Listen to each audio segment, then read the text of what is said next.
Welcome back for our third mini lecture on opioids. We're going to start this one by talking about the mechanism of action for opioids.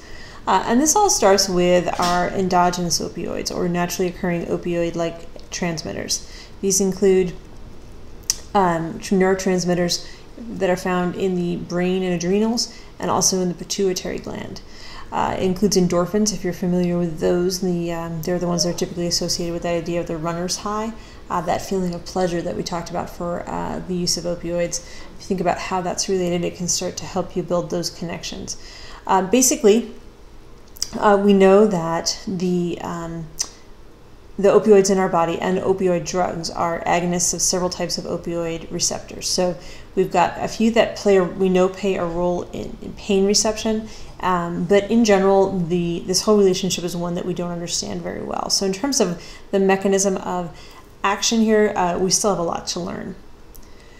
Now, an opioid antagonist, this is a drug that blocks the action of opioids. These include naloxone and, or more commonly known as Narcan, and nalorphine. Basically, when someone is in danger of dying from an opioid overdose, what we're typically looking at is severely depressed respiration. So the person's on the verge of not breathing anymore because of the severely depressing effects on their respiratory system. So if a person receives an opioid antagonist at this time, it can cause an abrupt withdrawal syndrome, and it blocks the continued effects of that opioid. It can have some very immediate effects. We can see people who look like they were on the verge of death actually be quite rapidly resuscitated. Now, if these are used on a more regular basis, they can actually keep people who are dependent on opioids from experiencing the high that's associated with opioid use. So we do see some interest in using these tools for a harm reduction strategy. So if we distribute naloxone to heroin users, then we do see fewer people who die of overdoses. So we talked earlier in the semester about harm reduction. This is one of the ways that we can see that tool used among those who are dependent on opioids. Now keep in mind, we do have some very beneficial uses of opioids. It is one of our most effective tools to reduce pain. So it works in several ways. First of all, it reduces the emotional response to pain. I've heard this described as, there's two different parts to this. If you are experiencing extreme pain, there's the actual neural stimulus, but then there's the suffering that goes along with it, the emotional response. So opioids will reduce that emotional response, as well as our awareness of and the response to the actual neural stimulus. Typically, opioids will make you drowsy, but they don't work to induce sleep the way our sedative hypnotics would. We've also seen it used for the treatment of intestinal disorders. It does counteract diarrhea. We do know that consistent use of opioids can lead to constipation, but for those who need that effect because of extreme diarrhea and the resulting dehydration, we can see opioids help to address that. And of course, we also see opioids used as cough suppressants. And particularly here, we're talking about codeine, which has been used as a cough suppressant for centuries. And if you've ever taken an over-the-counter cough suppressant, you've taken an opioid analog, commonly included in over-the-counter cough suppressants. So we do have to consider when we talk about opioids and opioid abuse, prescription opioid abuse, that we do actually have beneficial uses for these products as well. When we look at the dependence potential for opioids, we have two different things that we need to consider. We first got tolerance and then physical dependence. So remember, tolerance is where our body builds up the ability to metabolize the drug or to moderate its effects. And we do see tolerance develop to most of the effects of opioids, which means that then the user needs to take higher doses to maintain the effects. And also cross-tolerance, so we can't switch you from one opioid to another for pain relief and see that tolerance of its pain-relieving effects addressed. We really just do need to increase the dose to continue to address the issues of suffering and pain in a person who might be taking it for those reasons. And then we've got physical dependence, which of course we define as the presence of withdrawal symptoms. So opioid withdrawal does occur. It's unpleasant, but rarely life-threatening.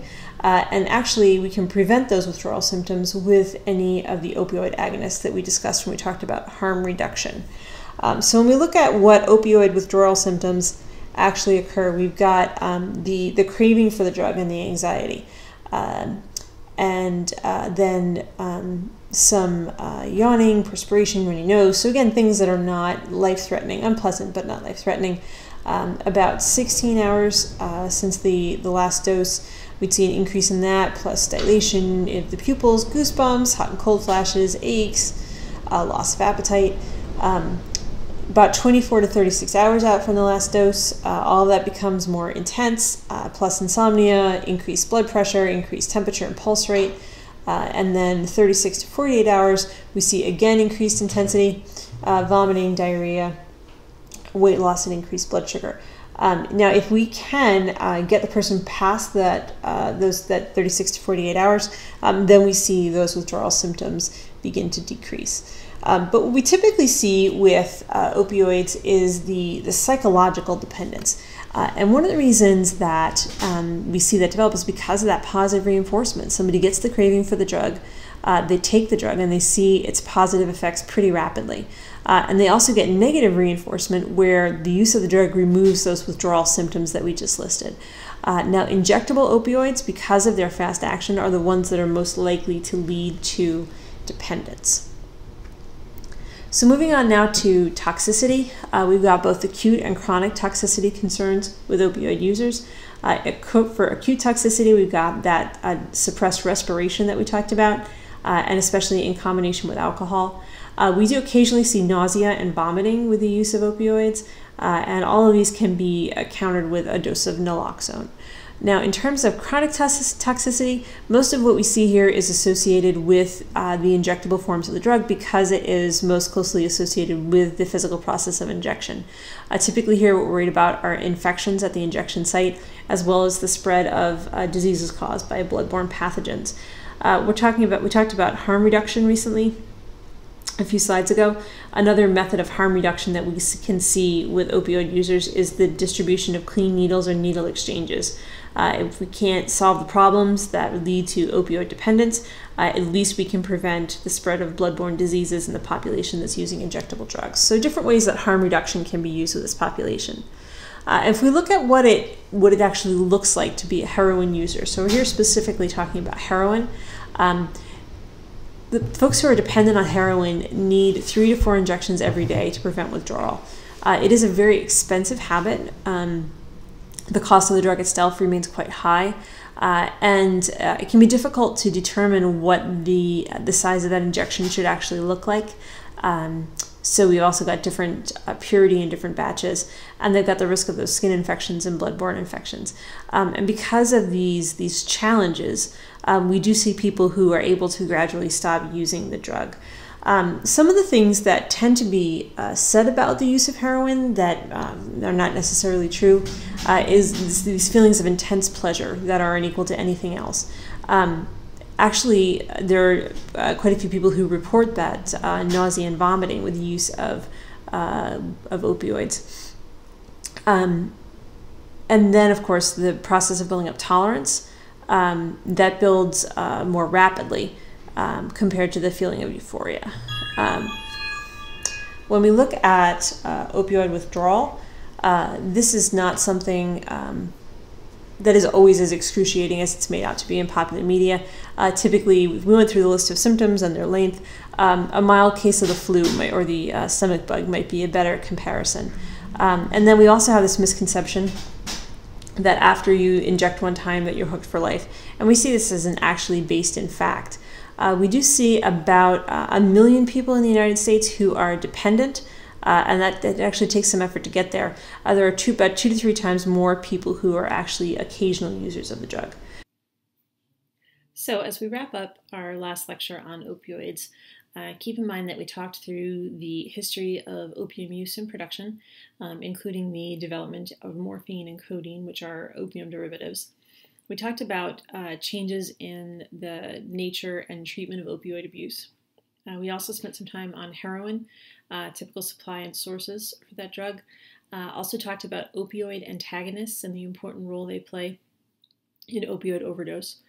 We talked about the medical uses of opioids, again, typically for pain relief and some occasional uses for other things like diarrhea treatment, although that's very rare.